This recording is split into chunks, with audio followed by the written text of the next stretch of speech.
नमस्कार, आप सभी का आज के सेशन में हार्दिक स्वागत है। तो इनर डिज़ाइन की बात करें हम, 3 मुख्य स्थान अभी मैंने बताए, लोकसभा, राज्यसभा और एक सेंट्रल लाउंज है। 3 पार्ट में डिवाइड कर दिए। तो लोकसभा कहाँ है? उत्तर में और वायव्य में। जो हमने 8 जोन बनाए, उन 8 जोनों में नॉर्थ जोन और नॉर्थ वेस्ट जोन में लोकसभा थी, देखा आपने। फिर साउथ और साउथ वेस्ट जोन, उनमें राज्यसभा है और पूर्व में खुली जगह है देखा जाए तो, ठीक है ना। हेक्सागनल, वो जो सेंट्रल लाउंज है, जो कोर्टयार्ड कह लो वो, ठीक है ना। पूर्व में खुला स्थान है। 2 पार्ट अगर कर दे, पश्चिम में ज़्यादा निर्माण है, तो पूर्व से पश्चिम भारी है और अब वास्तु के आइडियल नियम के अनुसार पश्चिम दिशा ज़्यादा भारी होनी चाहिए। इस हिसाब से इसका डिज़ाइन बहुत शुभ है। पूर्व खुला है, पूर्व से ज़्यादा सूर्य की किरणें आएँ, इंस्पिरेशन मिले, पावर, यश, सम्मान, इसमें वृद्धि होगी, ये मतलब है इसका। तो ओपन स्पेस है ईस्ट में और कंस्ट्रक्शन वेस्ट में ज़्यादा है, ठीक है ना। तो क्या पावर मिलेगी? सत्ता, उच्च स्थिति, नेतृत्व, यश, सम्मान, गरिमा पूरे भारत की, क्योंकि संसद पूरे भारत की है तो पूरे देश की पावर बढ़नी चाहिए, हाई पोजीशन होनी चाहिए देश की, leadership, name and fame, respect, dignity, overall पूरे इंडिया की, इंडियंस की, ऑल ओवर वर्ल्ड बढ़नी चाहिए, ये सब बातें। उत्तर और दक्षिण का एरिया बराबर है। अगर इसको 2 पार्ट में डिवाइड करें, अभी मैंने बताया था, उत्तर का part that is governed by moon और दक्षिण का part that is governed by sun. तो ठंडा गर्म दोनों इक्वल हैं, ठीक है ना। तो बैलेंस बन गया एक हिसाब से देखा जाए। यहाँ पर नॉर्थ साउथ इक्वल हो गए, नॉर्थ का पार्ट और साउथ का पार्ट इक्वल है, तो मून सन इक्वल हो गए, कोल्ड हॉट इक्वल हो गए। या पॉलिटिकल जो फील्ड है उसमें ये कहा जाता है दक्षिणपंथी वामपंथी विचारधारा, ठीक है, दक्षिण दाएं, वाम बाएं, तो उनमें भी बैलेंस बना रहेगा, ये कह सकते हैं हम। तो अब आप देखो, उत्तर और वायव्य में लोकसभा है। उत्तर और वायव्य हल्की दिशा होनी चाहिए, लेकिन यहाँ लोकसभा है, लोकसभा में ज़्यादा स्थान होते हैं। लोकसभा का कार्यकाल 5 सालों का है। 552 सीटें ये बढ़ के हो जाएंगी 888 अभी 2026 में, ठीक है। अब आप देखो, 2 सदन है, एक लोकसभा एक राज्यसभा। मज़ेदार चीज़ यहाँ देखिए, वास्तु एंगल से डिस्कस कर रहे हैं हम। लोकसभा उत्तर और वायव्य में है, जो कि हल्की दिशाएं मानी जाती हैं, और लोकसभा का कार्यकाल 5 साल का है। जबकि राज्यसभा साउथ और साउथ वेस्ट में है, जो कि हैवी दिशाएं मानी जाती हैं, और राज्यसभा का टाइम अनलिमिटेड होता है। राज्यसभा पूरी तौर से ख़त्म नहीं होती कभी भी। राज्यसभा में कार्यकाल होता है 6-6 साल का, और हर 2 साल बाद इसके 1/3 सदस्य रिटायर हो जाते हैं। मतलब ये लगातार चलती रहती है। एक हिसाब से दक्षिण और दक्षिण पश्चिम यानी नैऋत्य में राज्यसभा है, उच्च सदन कहते हैं इसको, ये हैवी डायरेक्शन है वैसे भी, और ये स्थायी सदन है। तो कितना बढ़िया हो गया देखो वास्तु के हिसाब से। जबकि लोकसभा उत्तर दिशा और वायव्य दिशा में है, उसका कार्यकाल भी कम है 5 साल का, और ये निचला सदन है। ये भी देखो ओवरऑल कितना बढ़िया हो गया। राज्यसभा गर्म दिशा में है, जबकि लोकसभा ठंडी दिशा में है, ठीक है। तो लोकसभा में बहस ज़्यादा होती है, मेंबर ज़्यादा हैं, वहाँ सीटें ज़्यादा हैं, ठीक है ना। तो एक हिसाब से वहाँ गर्मा गर्मी कम होगी, क्योंकि उत्तर दिशा में आप पड़ रही है, वो उत्तर और वायव्य में पड़ रही है। लेकिन एक्टिविटी बढ़ेगी, क्योंकि वायव्य दिशा आ रही है, उत्तर दिशा आ रही है, दोनों दिशाएं अस्थिर दिशाएं हैं, ठीक है ना। तो ये सब असर आएंगे। ओवरऑल देखा जाए अरेंजमेंट बहुत बढ़िया सा हो गया, जानबूझ के किया गया, ऑटोमेटिकली हो गया, ओके। लेकिन एक बैलेंस बन रहा है। तो लोकसभा वास्तविक कार्यकारी सदन है, रियल एग्जीक्यूटिव हाउस है लोकसभा, तो वो एक्टिव रहेगी क्योंकि ये किस दिशा में पड़ रही है, सारी वायव्य और उत्तर में। प्रधानमंत्री के नेतृत्व में देश का शासन चलाता है ये लोकसभा। अब लोकसभा देखो उत्तर दिशा में पड़ रही है, और यहाँ पे थीम क्या लिया गया है, मोर का रंग। मतलब कहने को वो कह रहे हैं ग्रीन कलर है, लेकिन मेनली ये टर्क्वाइज कलर है, ग्रीन और ब्लू का कॉम्बिनेशन है वो भी मैच खा रहा है इससे, ठीक है। जबकि राज्यसभा में जो कलर लिया गया है वो रेड का थीम है, मेनली है वो लोटस का थीम। लोटस का जो कलर होता है हमारे यहाँ, रेड में वाइट मिला दो और वो गर्म हो गया एक हिसाब से, तो यहाँ पे थीम भी सही बैठ रहा है, ये गर्म दिशा है यहाँ पर, नैऋत्य और दक्षिण, ठीक है। तो मतलब ये देखो मैचिंग हो रही है बड़ी अच्छी सी वास्तु के हिसाब से। तो दक्षिण नैऋत्य में राज्यसभा है, राज्यों की परिषद है, ये संसद का ऊपरी सदन है, और ये दिशाएं भी भारी होती हैं, जनरली भारी होनी चाहिए वास्तु के हिसाब से। इसको संसद का ऊपरी सदन कहा जा रहा है, तो भी शुभ है। तो यहाँ पर अभी सदस्य हैं 250, वो बढ़ के 384 हो जाएंगे, ओके। और ये स्थायी सदन है, परमानेंट हाउस है, तो परमानेंट हाउस हैवी डायरेक्शन में बढ़िया है। यहाँ 1/3 सदस्य रिटायर हो जाते हैं हर 2 साल बाद तो इस हिसाब से वास्तु एंगल से आप देखिए लोकसभा की पोजीशन और राज्यसभा की पोजीशन बहुत बढ़िया आ रही है दिशाओं के हिसाब से। फिर और अगर देखें हम दिशाओं का, देखो अब आप, अगर आप वापस मैं जाता हूँ इसमें, आप देखो ईशान का जितना एरिया है, ये एरिया, आग्नेय का भी उतना एरिया है, बैलेंस बन रहा है। नॉर्थ का जितना एरिया है, साउथ का भी उतना एरिया है, इस तरह से है। हालांकि ईस्ट में ज़्यादा एरिया है लेकिन खुली ज़्यादा है, ये वेस्ट में एरिया कम दिख रहा है यहाँ, लेकिन बंद है ये वो चीज़ मैं बताना चाह रहा हूँ, हमने एनालिसिस किया है अपने एंगल से। तो ईशान क्या है, गुरु और महादेव की दिशा है, जल की दिशा है, जबकि आग्नेय का स्वामी ग्रह कौन है, शुक्र। अग्नि यहाँ के दिग्पाल हैं, और ये प्रकाश की दिशा है या अग्नि की दिशा है ये कह लो, और इनमें बैलेंस है, जल और अग्नि का बैलेंस है यहाँ पर, पंच तत्वों का अगर लें हम, ठीक है ना। कैंटीन आग्नेय दिशा में बहुत बढ़िया रहेगी। लोकसभा और राज्यसभा अर्ध गोलाकार है, सेमी सर्कुलर शेप, इसके बारे में मैंने बहुत डिटेल में बताया था भाई ये कैसी रहती है शेप। पब्लिक बिल्डिंग्स के लिए अलग अलग 7-8 क्लासिकल टेक्स्ट, उनसे रेफरेंस लेके हमने डिस्कस किया था, ठीक है। अब आगे और बात करता हूँ मैं। देखो अर्ध गोलाकार आकार में देवी देवता, जो गोलाकार हिस्सा होता है ना, या घुमावदार जो हिस्सा होता है, उसमें विराजमान होते हैं देवी देवता। जो राम मंदिर का किया था हमने, उसमें भी बताया था, इसमें फिर से मैं दिखा रहा हूँ अभी थोड़ी देर में आपको।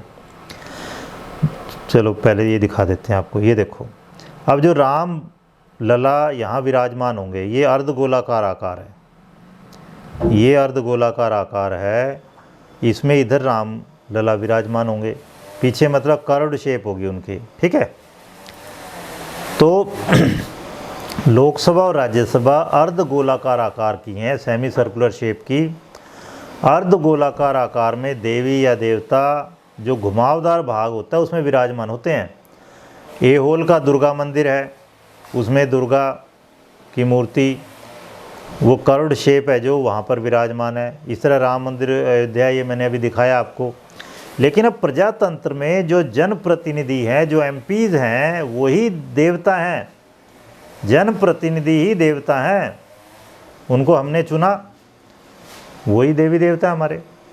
तो अर्ध गोलाकार आकार यहाँ पे त्रिकोणों से बना हुआ है, ठीक है। अभी मैं आपको दिखाता हूँ। पहले तो ये देखो, ये होल का दुर्गा मंदिर है, अब इसमें इधर गर्भगृह है, इधर देवी विराजमान है, और उनके दर्शन किए जाएंगे उस साइड से ऐसे अंदर एंटर करके, ठीक है। तो इसको कहते हैं ऑब्लॉन्ग एप्सिडल शेप।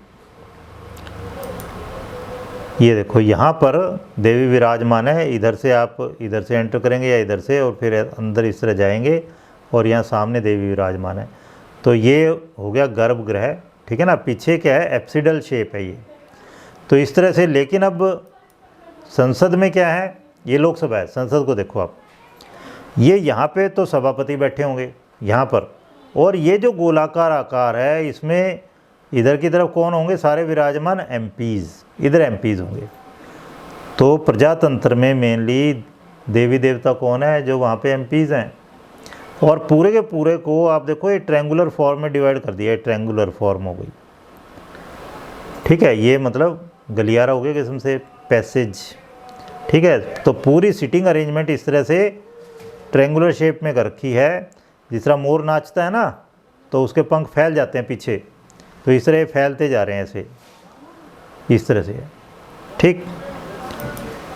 तो ये गोलाकार हिस्सा इधर की तरफ है और इधर ये लगभग स्ट्रेट सा है। यहाँ पे सभापति होंगे लोकसभा राज्यसभा में दोनों में, ठीक है ना। तो मौजूदा गोलाकार ढांचे में प्रतिष्ठित केंद्रीय हॉल, जो पुरानी बिल्डिंग में केंद्रीय हॉल था, सेंट्रल हॉल गोल आकार का था जो, वो नई इमारत में मौजूद नहीं होगा। बीच में जो हेक्सागोनल शेप की जगह है अब, वो बेसिकली क्या है, कॉन्स्टिट्यूशन हॉल।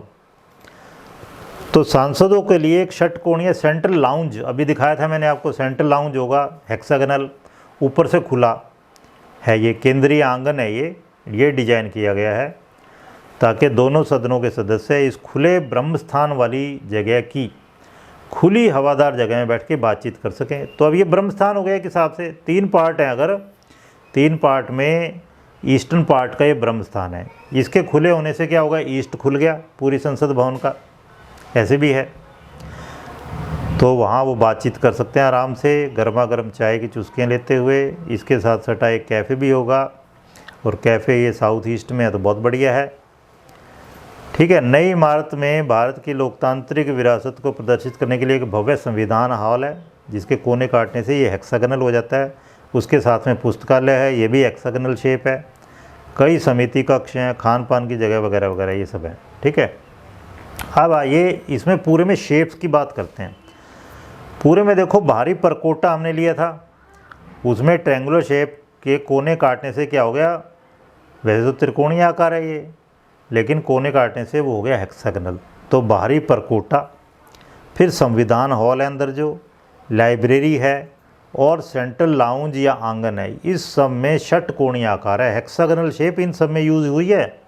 अब आप देखो कहाँ का हेक्सागोनल शेप है, आउटर पेरिफेरी जो आउटर वॉल है, संविधान हॉल है बीच का बिल्कुल, लाइब्रेरी है जो, और सेंट्रल लाउंज या सेंट्रल कोर्टयार्ड जो है, वो सब हेक्सागोनल शेप हैं ये। फिर आओ संविधान दीर्घा है, कॉन्स्टिट्यूशन गैलरी है, 3 सॉरी एक है ये, और लोक दीर्घा 3 है, पब्लिक गैलरीज आयताकार हैं, ये सभी रेक्टेंगुलर शेप की हो गई है। सभी 3 भुजाओं में मंत्रियों के ऑफिस और समिति कक्ष जो होंगे वो भी सब रेक्टेंगुलर हैं, ओके। मिनिस्टर्स ऑफिस हैं जो, ये सब, ठीक है ना। कमिटी रूम ये मैंने बता ही दिया।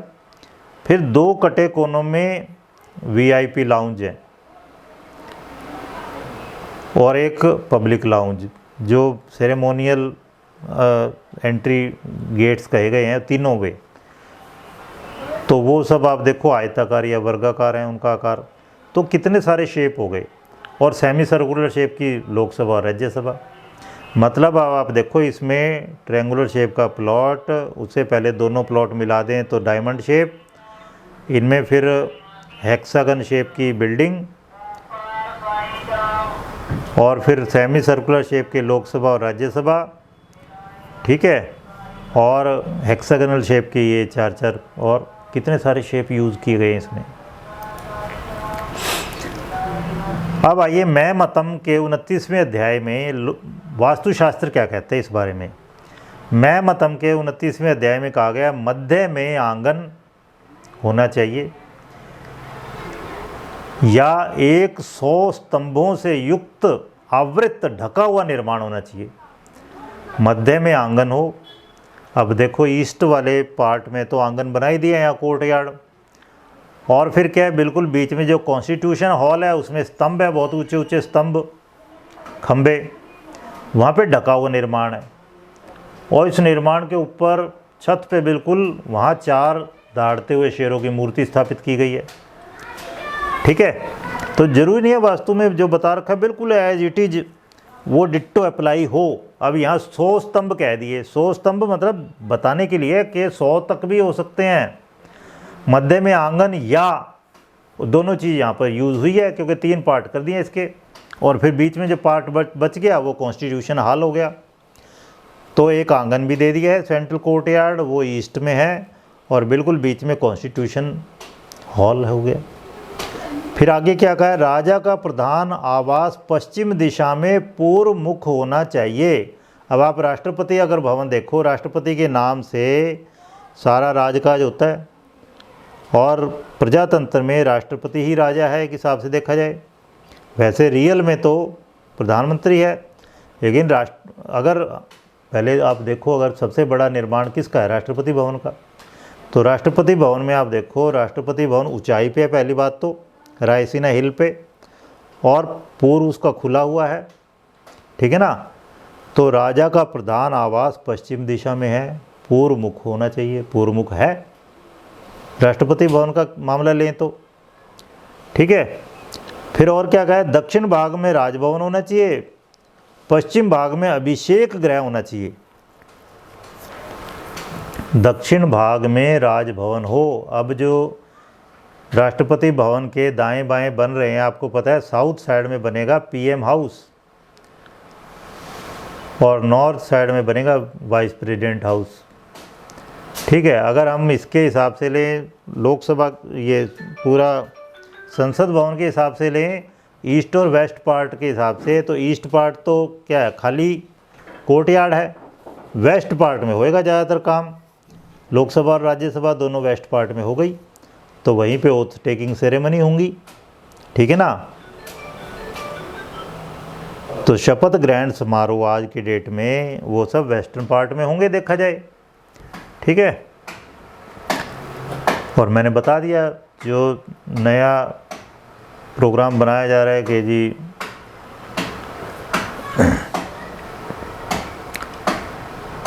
पीएम हाउस, ठीक है ना, वो दक्षिण तरफ हो जाएगा। फिर और क्या कहा है, उत्तर दिशा में राजमहिषी या पटरानी का भवन होना चाहिए। ठीक है, तो राजा के लिए बताया गया था दक्षिण और रानी के लिए उत्तर। ठीक है, तो आज की डेट में इसकी कोई इतनी इम्पोर्टेंस नहीं है। ठीक है, बस ये है कि मैंने बता दिया दक्षिण दिशा में अभी क्या हुआ, ये जो राज्यसभा की जगह हो गई है और उत्तर दिशा में हो गई है लोकसभा की।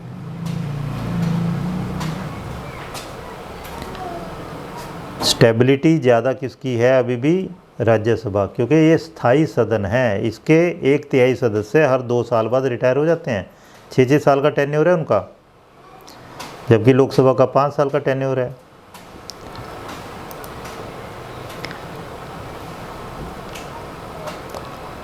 और महमत में क्या लिखा है, मुख्य आंगन या प्रांगण पूर्व या दक्षिण में होना चाहिए। अब आप देखो पूर्व दिशा में दे दिया है प्रांगण, मेन कोर्ट यार्ड पूर्व में दे दिया है।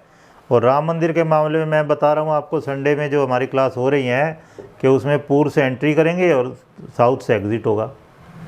ये देखो सब जगह वही वास्तु में ये सब नियम हैं, क्योंकि ये लाइट वाली दिशाएं हैं। सूर्य उगने की दिशा है पूर्व, और सूर्य बिल्कुल ज़ोरों से चमकता है साउथ में। तो ये दिशाएं कोई अशुभ नहीं है जो लोगों ने बना दिया दक्षिण दिशा अशुभ है जी, यम की दिशा है, ऐसा कुछ नहीं है। दक्षिण दिशा बहुत बढ़िया है। तो मुख्य आंगन या प्रांगण पूर्व या दक्षिण में होना चाहिए, इस पे अप्लाई हो रहा है एकदम। देखो किधर है प्रांगण, पूर्व में। भवन के मध्य में पीठ होनी चाहिए। अब आप इस पे ध्यान दो जरा, भवन के मध्य में जो कॉन्स्टिट्यूशन हॉल है, ठीक है ना, बीच में पीठ होनी चाहिए। अब उस लेवल पर पीठ नहीं है, ये पीठ है बिल्कुल ऊपर, संसद भवन के एकदम ऊपर। वहाँ हेक्सागनल बना दी है शेप, और ऊपर 4 दहाड़ते हुए भारत का राज चिन्ह है जो वो स्थापित किया गया है। इसमें क्या कहा है, पीठ होनी चाहिए बीच में, जिसकी लंबाई चौड़ाई और ऊंचाई एक आधा दंड हो। आधा दंड होता है लगभग, एक डंडा मतलब 6 फुट का, आधा दंड यानी 3 फुट। ठीक है, पहली बात तो इसने ये कह दी, मध्य में पीठ होनी चाहिए जिसकी लंबाई चौड़ाई ऊंचाई आधा आधा आधा दंड हो, मतलब 3 foot by 3 foot by 3 foot, ठीक है। There is an altar in the very centre of the palace with a height and a width of half a pole, ठीक है। लेकिन और आगे क्या कहा, इस वेदी पीठ के चारों ओर सह यानी ब्रह्मा का प्लेटफार्म होना चाहिए। वेदी पीठ बना दी पहले तो आधे दंड की, फिर प्लेटफार्म हो, प्लेटफार्म कितना, एक दंड ज़्यादा बड़ा हो, मतलब सब तरफ एक एक दंड, यानी कुल क्या है, एक दंड इधर करेंगे बीच में आधा है, एक दंड दूसरी तरफ, कितना हो गया, ढाई, तो 2.5 दंड गुणा 2.5 दंड गुणा 2.5, ऐसे कह लो।